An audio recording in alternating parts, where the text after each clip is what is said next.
What was in the pit of your stomach when that goal by Torres went in the net? Well, actually, I was actually calmer at that moment because I knew Roman was going to score. He's so unorthodox that the goalkeeper didn't know where the ball was going. I mean, maybe Roman didn't know where the ball was going, but I was pretty calm at that moment. And again, that was just one of those things where I just stepped back and said, you know what, they deserve it. And it's such a short off season. Then how do you immediately begin to set the tone, or how did you set the tone for how you wanted the guys to come back for this year? Well, I set the tone by bringing back Zach Scott, who was a player that played for us for 15 years, really one of the leaders of the squad. And I had him back the first day of training. He retired as a champion, and then he got a real job.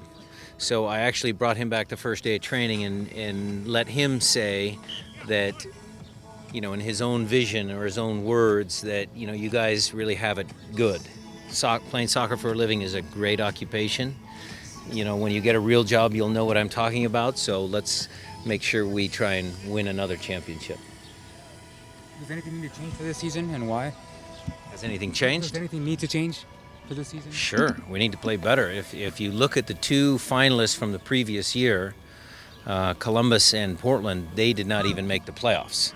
Our league is such a league filled with parity that unless you do change, unless you do become better, you get left behind. So that's we've had that message go to them as well. How does having a preseason with other MLS teams help? Well, it's always good preparation. I mean, we'll have two games against Portland and San Jose, and it always helps. At the end of a long week, they get tired of playing against each other, so they need to, take out some of their frustrations on others. So we'll just assess those two games and then see where they're at physically and how the soccer is. Is there a plan, I guess, or what is your plan to bring Clint back into the fold? Is it a progressive kind of ramp up? Very slowly, very slowly. We need to get medical approval. We need to get a lot of things to kind of go our way before we're going to give him the full green light. But obviously, you guys have seen him here. He's looking pretty good. You're back in Tucson this year. How's the city treating you? The facilities, are they in good condition? I mean, Keno is great to watch. They got the stadiums and all the fields. We're very lucky here to be hosted by Coach Amato and the University of Arizona. It's been great. We love it here. Soccer is not the predominant sport in Tucson, but bringing teams like Seattle and How do you Well, know? it's certainly I growing. see a lot of soccer fields as we drive to training. it's certainly growing.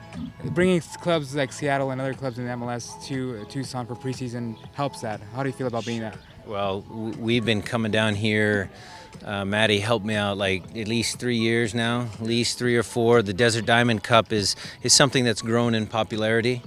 And again, the weather's nice, the facilities are nice. It really helps us. How fun is it going to be playing a match against Portland in a smaller atmosphere? It's a little more personal on Saturday. Well, I would say that every game against Portland is personal, but the atmosphere down here is good, but both teams are still a little bit in preseason mode. I talked to Caleb today at the hotel. We're actually sharing hotels with San Jose, Portland, and Seattle, so you get to know them a little bit better, and they're okay guys. Can this rivalry with Portland be any bigger now that both sides have a title? Well, we talked about that. Caleb and I talked about that. It's a testament to, Pacific Northwest has always been a good soccer area for this country. And, Portland won it. Now we won it. Now it's Vancouver's turn to see if they can win it, and we'll keep the cup up here. Coach, is there anyone else you see the game expanding nowadays with certain franchises trying to be established in San Diego and other communities? It's a lot of competition. There's a lot of competition for those spots because you guys read all the reports. The value of franchises going up and up. The soccer in this country is increasing. TV money, revenue, the whole bigger picture, it's increasing. So there's a lot of competition between a lot of quality cities to get MLS franchises. So Clint won't play on Saturday. We yet to be decided.